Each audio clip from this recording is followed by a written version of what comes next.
They let me, a nigga, Crip, LA, play Jesus, the Most High.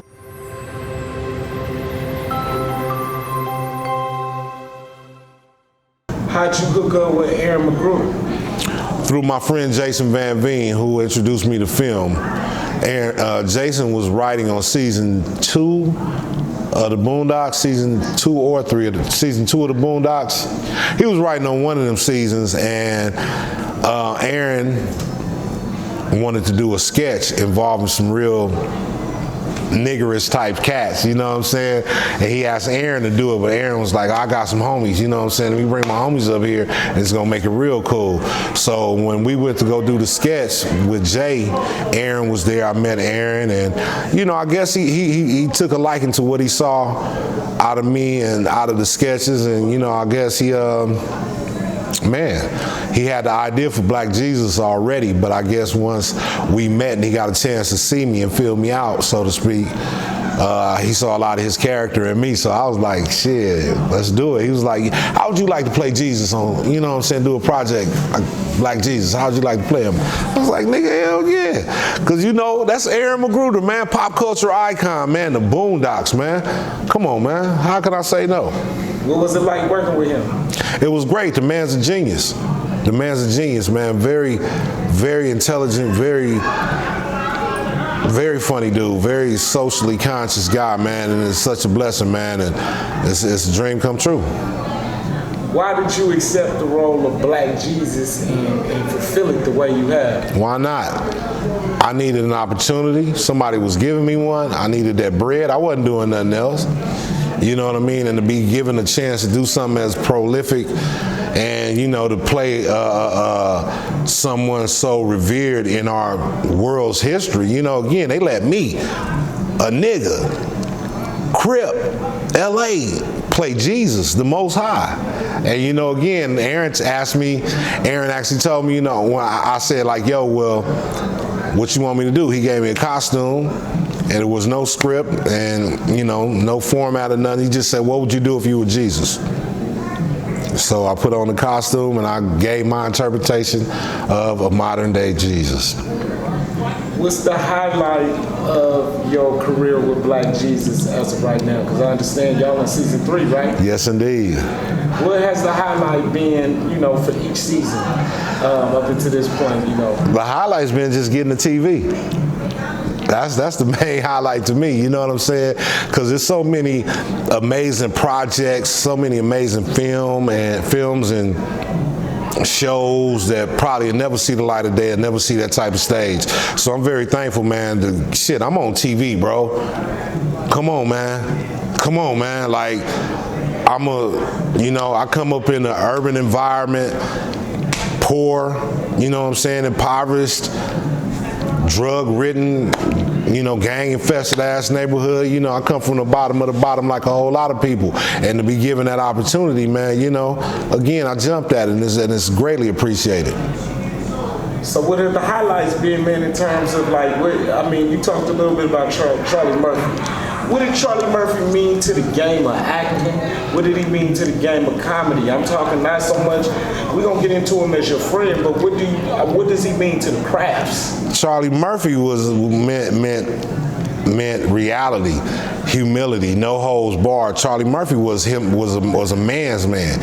He always spoke his truth, and he always was himself. You know, Charlie had a lot of great stories, and he was a great storyteller. And he transitioned to be a great comic, you know what I mean? Charlie's impact on television and comedy is one that is undeniable and can't be duplicated. You know, Charlie Murphy's one of the best to do it. You know, just because he was who he was. He probably wasn't the biggest, but he was definitely one of the best. How would you compare him to his brother? I don't. Aside from being brothers, that's where the similarities start, man. You know, they apples and oranges. You know, Eddie Murphy is a legend for a long time, but you know, Charlie caught up and became a legend in his own right as well. So I don't compare them, man. Two different styles of comedy. You know what I mean? It's two different styles of comedy. What's some of your favorite episodes, man, and what impact has Black Jesus had on Black America or America specifically, or America particularly in general? What influence do you know? Because I thought it was interesting that you really personified Jesus. Y'all was turning water into blunts or something like that. I mean, you know what I'm saying? And that's what Jesus was doing in the Bible, but a lot of times Bible thumping people didn't want to see it. And they had a few complaints, but I know the hood loved it. That's probably, well, to answer your question, the first episode probably one of my favorite ones, the very first. As far as the impact, I believe that Black Jesus helps a lot of the people, a lot of the fans and the people that follow the show by allowing them an opportunity to explore spirituality without the typical narrative, and the fire and brimstone ideas of it. You know what I'm saying? I like to think that I really believe in that phrase, Jesus is my homeboy. You know what I'm saying? In Jesus, you got somebody that knows your heart, knows who you are, and they love you regardless. And I think that like Black America and a lot of urban America and a lot of youngsters need that. They need somebody that they can look at that's going to love them and not judge them and allow them to make mistakes and not condemn them. You know what I mean? Somebody that's always going to stay on their side, and that's Jesus. So, why did Jesus take such or why did Black Jesus take such a street persona? He wasn't bougie. He was Black Jesus from the hood. You was living in the apartments. Charlie Murphy was trying to kick you out. I mean, all kind of wild stuff. I mean, talk about why that was important and what y'all was bringing to life, and what was the real message in that. Well, again, that's for me personally, that's a lot of that is my personality and my interpretation of Jesus.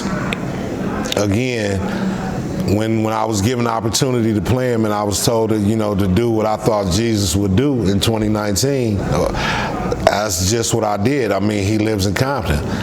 He live in Compton, you know what I'm saying?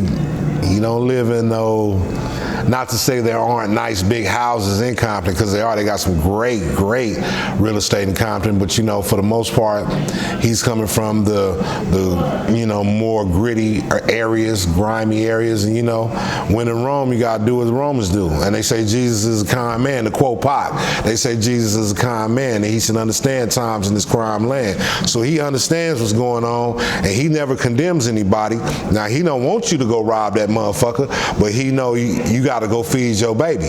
You know what I'm saying? But he gonna offer you other opportunities and alternatives and try to tell you there's a better way, but he not gonna judge and condemn you for doing what you got to do. So I know we on season 3, man. Tell us a little bit about, each season. What did each season mean in terms of what was y'all getting across, and what's unique about season 3? Season 1, it was new. Season 1, it was a new thing. People were really tuning in. They were shocked, especially with the season 1 trailer. It was a lot of chaos in that trailer, and a lot of people tuned in and they was waiting for something to hate on. But as the show progressed throughout the season, they saw that it was always a heartfelt message, and it was always a show that was grounded in reality. You know what I mean? Despite the fact that you got Jesus walking among us in the flesh, the show is very much rooted in reality. And again, season 1 was the first one. The first one is always special. Now season 2 was special because they let us do it again, nigga. They let us do it again. So it was very special for that reason, and the fact that, having season 1 under my belt, and as far as the whole cast having season 1 under our belt, we came in with a different comfortability, and we was allowed to get a little looser and delve into the characters a little bit more and delve into the story and the ideology a little bit more. So that's what was dope about that. In season 3, again, they let us do it again, nigga.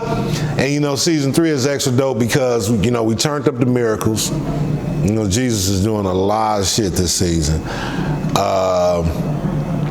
Again, we got standalone episodes, meaning all these episodes are not tied together. You can play them in whatever order you like, you know what I'm saying? So that was a dope thing.